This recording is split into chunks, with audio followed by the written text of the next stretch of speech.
Well, welcome back to the Fish Files. Today we are going to go into the world of livebearers. Livebearers are fish that swim around, have their babies as they're swimming, and that's also the same way they get pregnant. They don't lay eggs like most fish. So they encompass in the aquarium trade four main groups of fish. The guppies, which we already went through in a previous show, the swordtails, the platies, and the mollies. So today we're going to focus primarily on the platies, swordtails, and mollies. And then we're going to look for features that you want from a good livebearer, and those features for livebearers and other fish that you want to avoid when you're shopping for these fish in your aquarium store. And also, if you're going to buy these online, put notes, I don't want this or this trait, chip tails. So we'll show you examples of that, sunken bellies. Anyways, let's look at the swordtails. Xiphophorus helleri. And where did the swordtail come from? I know my producer loves history,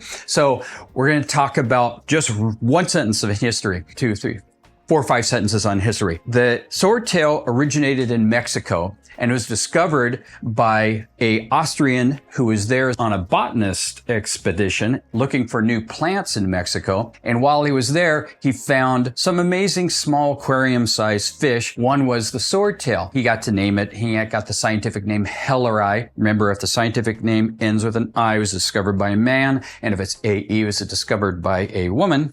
And there's nothing in between, at least in those days. And so Xiphophorus helleri is the swordtail that we have in our aquarium today. And it's an amazing fish because the females don't have this, but the males have this extension on their tail that looks like a sword. So we have a nice mix of male and female swordtails here today. And it's very obvious to find the predominant male. And he's going to be, in this case, I had Mike from the warehouse select a few of these swordtails for us. So I'm kind of getting a surprise of what we got. Oh, he got us pairs. So you have red wag, pineapple, and looks like neon swordtails. The males on each one of these pairs is the one with the extension on the bottom of his tail fin, caudal fin. And the longer that is, the better. I mean, that's why you buy a swordtail. You want that long extension. And you look for good color on the body. These are all pretty good examples of swordtails. They'll get about an inch bigger. Swordtails get pretty good size. You can get 3-inch bodies. These guys are, maybe 1.25 inches body plus the tail. And we have one Mickey Mouse swordtail in there. And that one's obvious. I don't need to point him out. I'm sure you guys can figure out which one's the Mickey Mouse. So these are the swordtails. Swordtails aren't caught in the wild anymore. They're ones you buy at the aquarium store are going to be captive bred. And it's been like that for decades. In the wild in Mexico, they're green in color.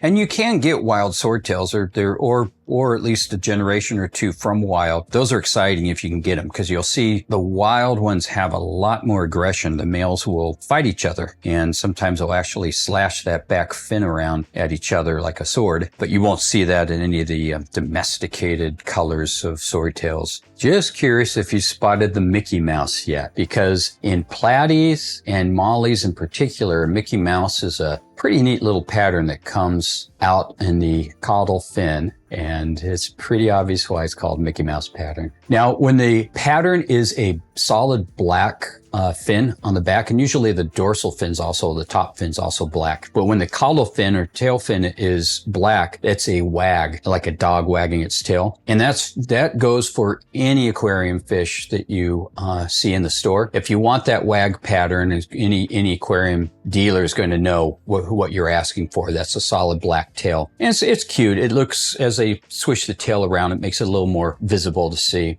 Some people like the solid colors, just so you know that's the wag. One of the features you look for with a swordtail, besides good coloration and a nice long tail, you want to avoid skinny. And I do have some examples of some, and I'll point out the bad features, but good features, nice round body, good movement. The fins, they're not clamped. It's not acting like it's shy. That's different. Those aren't acting like they're shy. Those guys are acting like they're being threatened and they're running. But by shy, I mean it clamps and it goes into the corner and just huddles there. That's a sign of a sick fish. So if you're in the fish store and you're picking out your fish, look for the ones that are swimming actively. It's going to be harder for the guys to catch, but you want the hardest ones to catch. The harder to catch the fish, the healthier the fish is.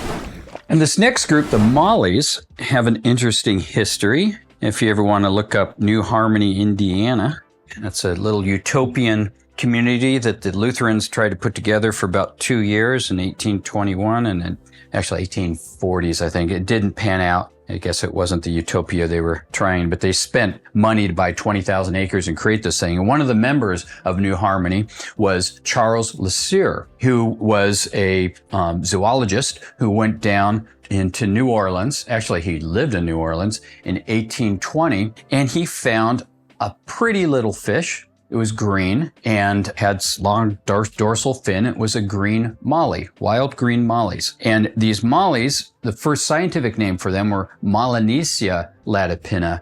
Now they're Poecilia latipina. So that's why they're called mollies, is because historically, for the first 100 years of their discovery, they had the scientific name Melanesia. So Molly, if you're curious where Molly came from, it isn't no girlfriend of the discoverer or anything like that. After discovery, didn't make him famous, didn't make him any money or anything. What money he had, though, he used to go and sell all his things and invest in this New Harmony, Indiana utopian community.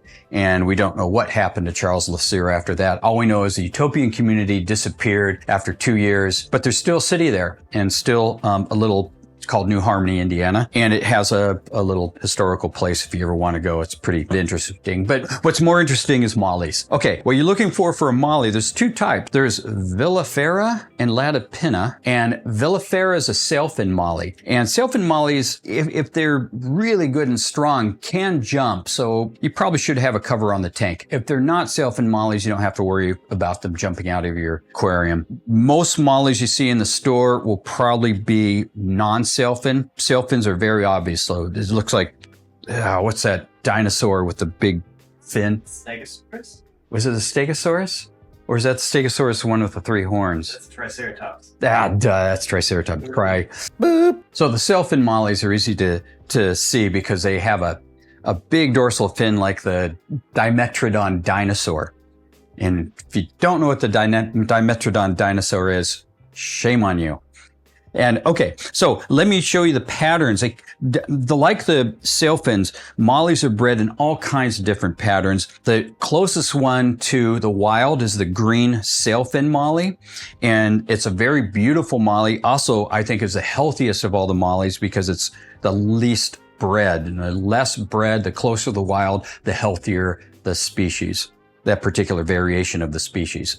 So what we have here is one molly sometimes called the gold doubloon or gold panda molly. We have 24 karat lyre molly. Lyre means the Greek instrument lyre, kind of shaped like the letter C on the end of its tail. That lyre pattern just makes it a lyre tail molly. And these are green sailfin mollies. So these are mollies that are very close to what Charles Lesueur found in that New Orleans pond back in 1821. Can really see the difference on finnage on the dorsal fin. That's the difference between sailfin molly and a non-sailfin molly. And in fact, they do even though they all can interbreed, they do have a different scientific name, villifera as opposed to latipina. Okay, the yellow and black one is called a gold doubloon or gold panda molly, and the solid gold is called a 24 karat lyre, and the black, which is kind of the most common molly of them all, black. That one's a lyre tail, but the black molly is every starter aquarium has to have a black molly. The nets I'm using, by the way, are supplied to us by Sarah, that fine German food and accessories company that makes these fine, actually, these are coarse nets, makes these coarse nets, and I recommend using coarse, not fine nets for your aquarium fish, less likely to snag. They also make nice filter material too for your canister filters.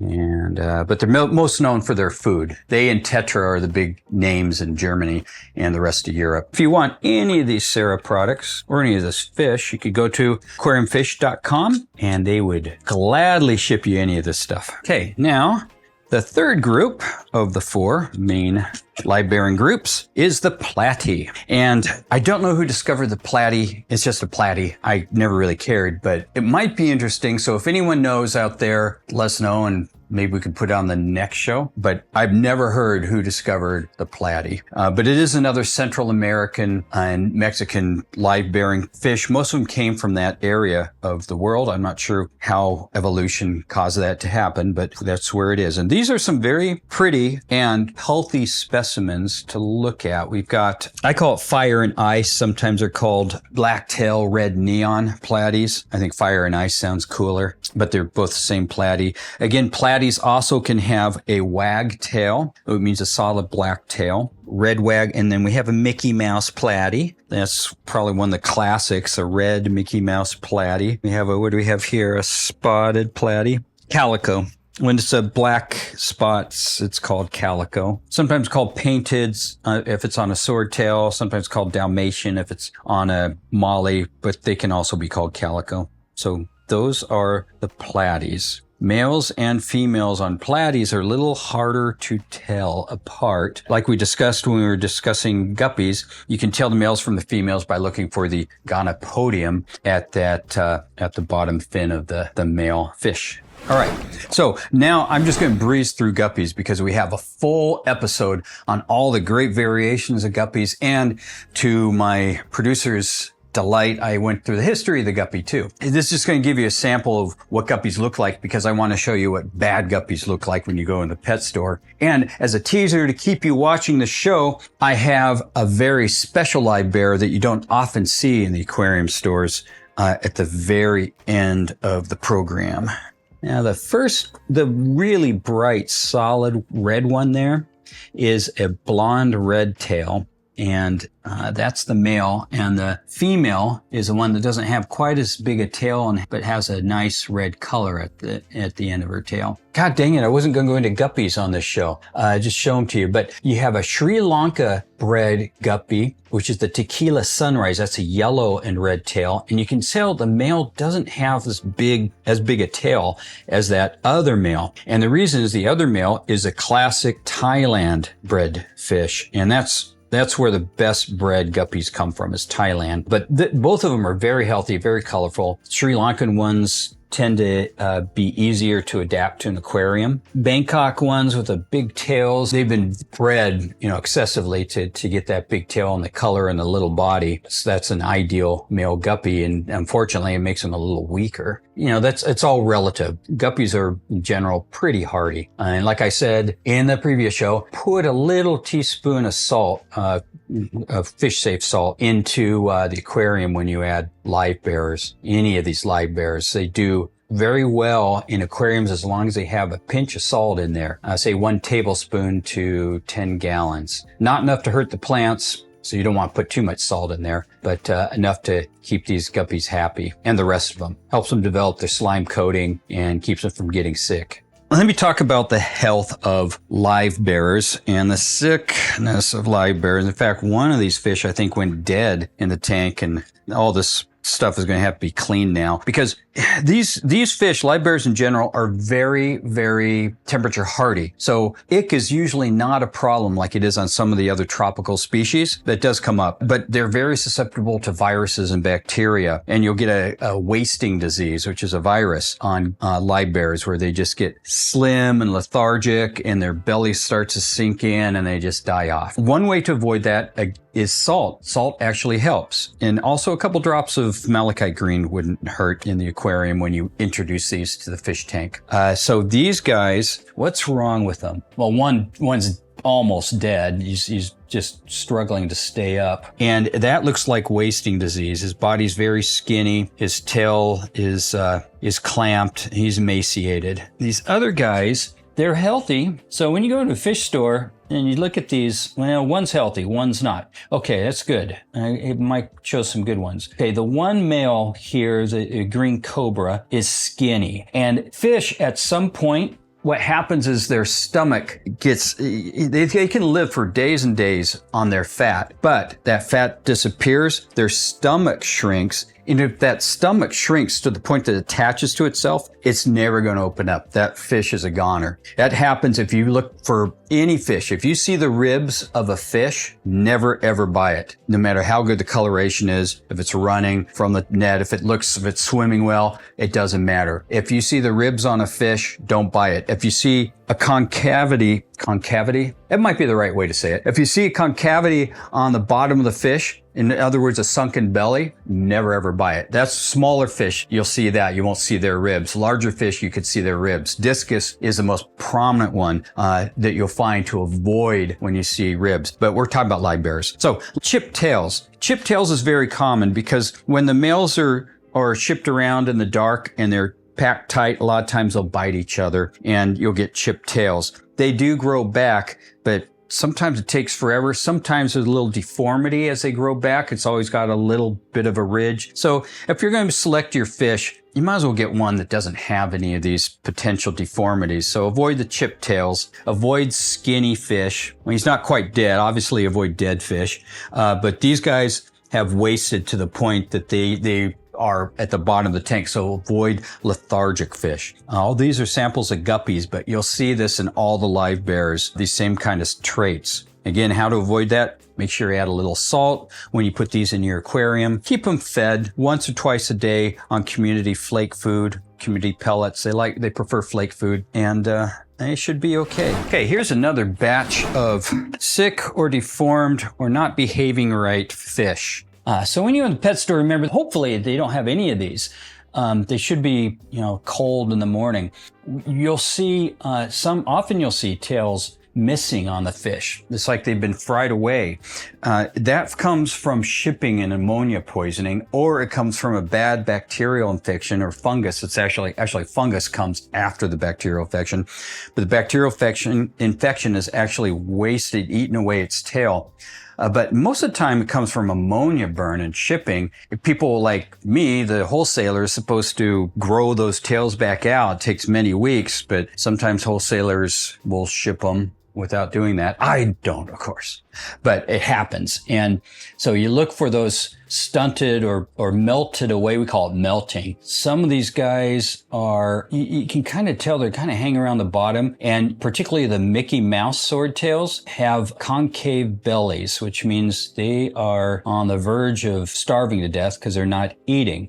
And they're not eating because they're probably sick fish. So we're definitely feeding them. They're just not eating the food. So these guys will most likely never come out of quarantine. If you take them home to your aquarium, they're going to linger around for about a week and die. Kind of take a look and get a feel for how sick fish behave and how they look. The one with the missing tail is obvious. The Mickey Mouse ones are a little less obvious, but they're just puny, skinny, not inhabiting the center of the aquarium where they normally would be looking. So these guys are in quarantine. I have my doubts they'll pull through, but if they do, we'll show them to you on the upcoming show. It's going to take a couple weeks before we can make the determination if these guys are going to die off or live.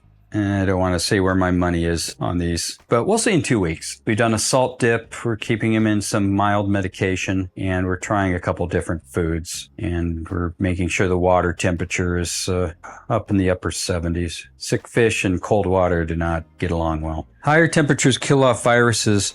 You don't want to hold livebearers in very high, like 80 degrees, mid-80s. Mid-80s does do a good job on infections that thrive in low temperatures, but livebearers don't thrive in mid-80s. So it's like dipping them in salt. You just don't want to stay in that temperature range for very long. 48 hours at 85 degrees tops. I wouldn't leave them in that after. But you're talking about a lot of work. Better to just try and medicate them and hope. And I'm picking fish for the show that aren't absolutely, except for the missing tail, aren't absolutely obviously sick. Anything with white patches, white spots, that's obviously sick. Sometimes you'll see yellow parasites on the fish as well. And for goldfish, we can go over that another time. Anchorworms. Anchorworms and goldfish can be a problem, but not so much in these livebearers. They're sick. It's usually a little bit hidden. by the way, and you want to clean out an aquarium, don't ever use soaps.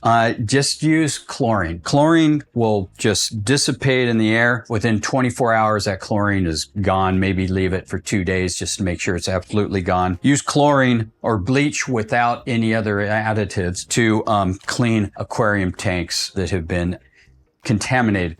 So clean those tanks that have been contaminated with bleach or straight chlorine, even better, and dilute it a little bit with water, clean it out, rinse it out, and then let it sit for a couple days. And now it's all back to normal. But don't use soaps. For the imbeciles in the audience, remove the fish first. All right, so now I said we'd save the best for the last, and so I'm going to give you a very oddball live-bearing fish called the halfbeak. This one is the platinum halfbeak, and it's one of the more prevalent fish you'll find for the aquarium trade. It's gentle, it's a top-dwelling fish. It's an interesting fish because it inhabits a part of the aquarium that most of your fish won't be inhabiting, and also has a neat history. The platinum halfbeak was discovered in Java, big region of Indonesia, big island of Indonesia.